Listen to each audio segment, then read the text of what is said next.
ஒரு பெட்டி 150 ரூபாய், மொத்தம் 8 பெட்டி வாங்குறாரு. அப்ப அப்படின்னா 150 × 8 5 8 120 0. அப்ப 1200 ரூபாய்க்கு வாங்கியிருக்காரு. கரெக்டா? இது காஸ்ட் பிரைஸ் அவர் வாங்கினது. அதில் ஒரு பெட்டி திராட்சை அழுகி விடுகிறது. அப்ப மீதி எத்தனை தான் இருக்கும்? 7 பெட்டி தான் இருக்கும். மீதமுள்ள பெட்டிகளை ஒரு பெட்டி ரூபாய் 190க்கு விற்கிறார். சோ மீதி இருக்கிற 7 பெட்டியும் ஒரு பெட்டி 190 விற்கிறார். அப்ப 0 9 63 7 ஒரு 6 13 1330 ரூபாய்க்கு இது செல்லிங் பிரைஸ். பாருங்க 1200 ரூபாய்க்கு வாங்கி 1330 ரூபாய்க்கு விற்கிறார். சொல்லுங்க பார்க்கலாம், லாபமா நஷ்டமா? கட்டாயம் லாபம் தான், ப்ராஃபிட் தான். அப்ப பாருங்க எது வராது? நஷ்டம் ஆன்சர் வராது. ஆப்ஷன் சியும் டியும் வராது. நமக்கு நல்லா தெரியுது. கரெக்டா? சி டி கிடையாது. அப்ப ஏவா பியான்னு மட்டும் பார்க்கணும். எவ்வளவு பெர்சன்டேஜ்னு பார்க்கணும். அவங்க கேட்டிருக்கிறது பெர்சன்டேஜ்.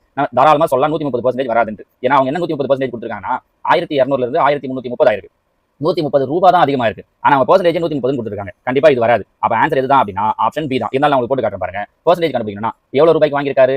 1200 ரூபாய்க்கு வாங்கியிருக்காரு. கரெக்டா? எவ்வளவு லாபம்? 130 ரூபாய் லாபம். அந்த 130 மேல போடணும். பெர்சன்டேஜ் அப்படிங்கறதால இன்டு 100%. கரெக்டா? 0 0 0 0 கேன்சல் ஆயிடும். இப்போ ரெண்டாம் வாய்ப்பாடு அடிச்சீங்க அப்படின்னா இங்க அப்படியே பன்னெண்டாம் வாய்ப்பாடோட அடிக்கலாம். இல்ல நீங்க ரெண்டாம் வாய்ப்பாடு கொஞ்சம் கூட அடிச்சுட்டாங்க. இங்க 6 2 12, இங்க 6 2 12, 2 10 65/6. இப்போ 65/6 அப்படி அடிக்கலாம் பாருங்க. 5 60 மீதி 5 8 48. அப்ப 10.8 தேவைன்னா அடுத்த நம்பரோட நீங்க போட்டுக்கலாம். சோ 10.83 வரும் பாருங்க. 10.83% ப்ராஃபிட் முடிஞ்சிச்சு. புரியுதா உங்களுக்கு?